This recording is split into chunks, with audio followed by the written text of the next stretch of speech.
I know that any outage to anyone is never a good thing. So it is, and if you're one of the few people or any person who's had to experience an outage, especially in this heat, it makes it more difficult. But rest assured, this we live here too. We are working through all of this. We continue to invest in what we know is important to every customer that we have, and we're always working to do better. And with that, I'm going to have Stephen talk to you a little bit about the technical aspects of the outages that have occurred recently. Even though they've all been different, we would like to explain to you what has actually occurred. Thank you, Deanna, and thank you for coming to share some time with us today. Um, in order to protect our customers, we do install devices on our system called lightning arresters. In New Orleans, we have over 30,000 lightning arresters on our system. In our substations, right behind us, you can see some of our substation arresters. The recent outages we had yesterday were our substation arresters activating. Once activated, you'll see that some may totally have a bigger failure. Some you may not even know.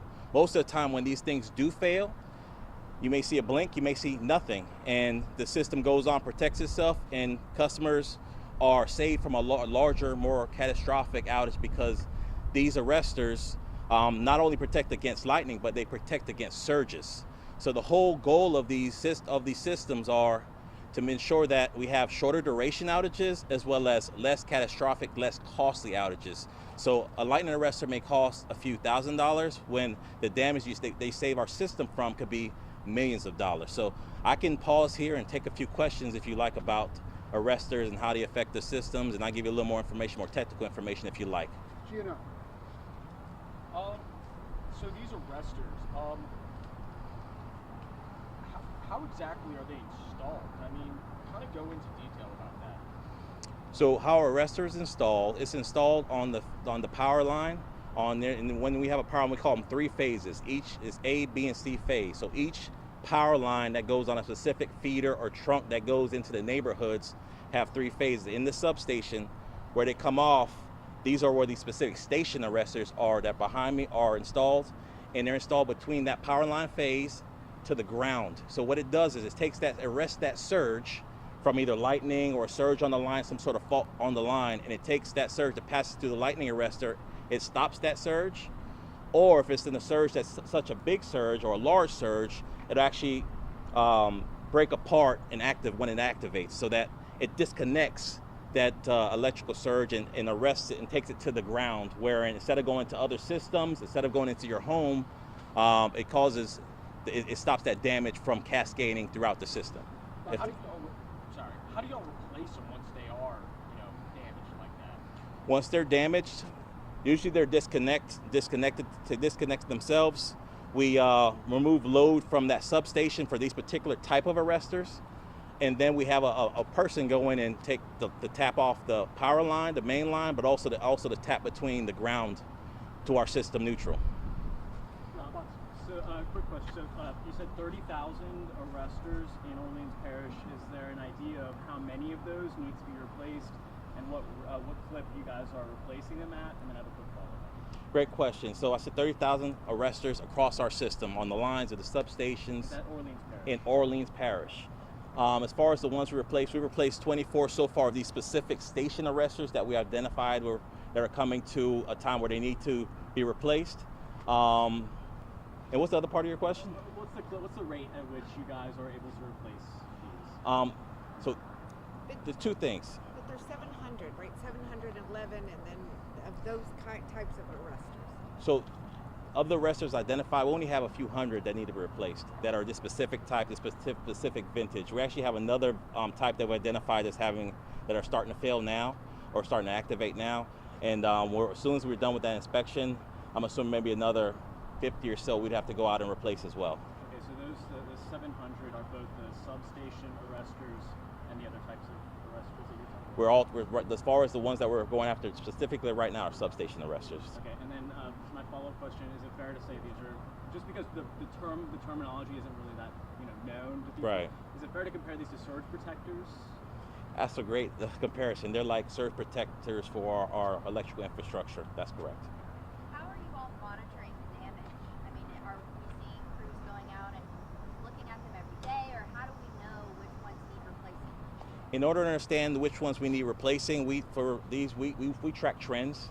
So we take down the ones that have failed, when they were manufactured, what manufacturer, what vintage, and those are the ones that we're actually going out and inspecting monthly and identifying and keeping a running list of the ones that we need to replace on the system. Bishop, do we know what caused these things to activate last night? Also, what kind of things can activate them, like tree branches or anything that hit them that activates them? That's a great question. What activates these are, for example, they get beat up all the time with our weather. Last week we had a huge thunderstorm come through, roll through our system. So they took a lot of hits to the lightning arresters. But also, if you have a tree branch that causes a fault on the line, if you have someone hit a pole, if you have any kind of fault on the line, the lightning arrestor sees that surge of energy, and depending on the tolerance, that's when they activate. What's the other thing? Do we know what happened last night? Exactly. I know there's a few different things that can happen. Do we know what happened last night? Last night, there had to be a fault that occurred that the lightning arresters saw at those two different stations, and they activated.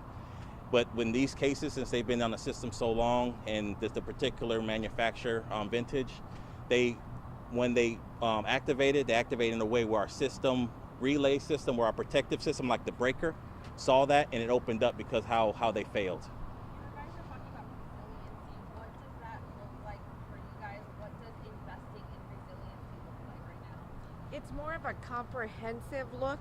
So what we're doing is keeping the lights on every day. And I think Stephen mentioned that what happened last night is that the product, while it failed, worked. And so it caused a shorter outage than would have occurred.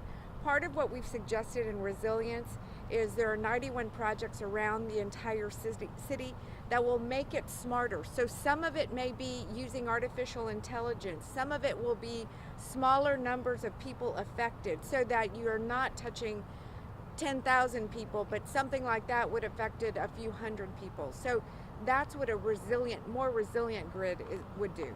And I have to ask you, last night, the areas where these outages happened, we had one around the fairgrounds, one in Tremay, one in Gentilly, seemed very sporadic, where people were asking, like, is a rolling blackout going on? Can you address that?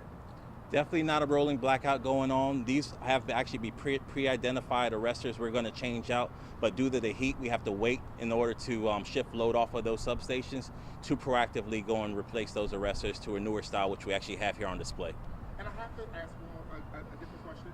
I know you say you're changing some now, some are old and faulty. We have a huge event coming up, Super Bowl. A lot of people have concerns around the Super Bowl with the power outages. I mean, how are you ensuring that this system is prepared to handle an event like that? Oh, we've been working on Super Bowl for years up to the Super Bowl day.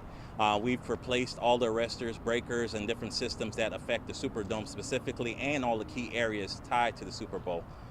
So we're ready to go. Just want to make sure we have this right. 30,000 arresters across New Orleans. You've identified more than 700 that need to be replaced. No, we have 700 in our stations, our substations, and we've identified 138 that need to replace. And so far you've replaced around 24, you said? That's correct. Okay. Yeah, remember, these are like the sacrificial things we have on our system to protect for larger catastrophic damages. I think Stephen's ready to show you some of the show and tell here. So I'll turn it over to you All to right. make sure you use your gloves. Thank you, Deanna. All right, so show and tell. Thank you, everyone. All right, so as far as last night, here's the lightning, one of the lightning arresters that did activate. As you can see, a lot cheaper item to activate instead of damaging something, a multi-million-dollar piece of equipment. That's what it's for. That's you have a shorter duration outage. We go check the line, make sure everything's working, then turn it back on. Once we find this, we replace it with the newer version.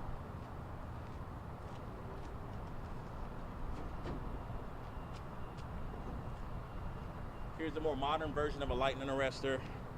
As you can see, it has a lot more weather resistance to it.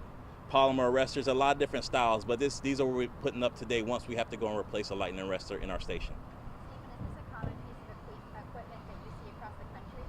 Across the country, lightning arresters are used to protect against surges on all utility systems. So it's very common. We have them on our transformers, we have it on our substations, we have it on a lot of our equipment to be that sacrificial piece of equipment to stop, larger damages, as I mentioned.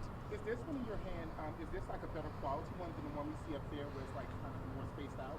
This is just more new age. This is after years of research, the manufacturers have put more ripples to effectively be more weather resistant and things like that. So new technology.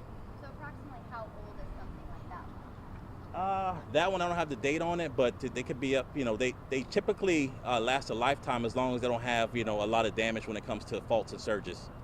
And how much of a difference is it going to make using the newer model compared to the older model? The newer models are learned from all the mistakes of the past, new technologies, how to seal these things. So the manufacturer's getting better and better. So these type of surge arresters can take a lot more of a beating And I have to from the ask, elements.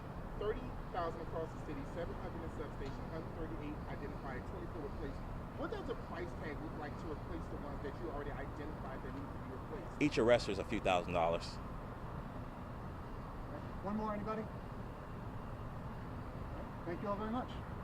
Thank you. Thank you, Mr. Wizard. Everybody good? Yeah. Yep.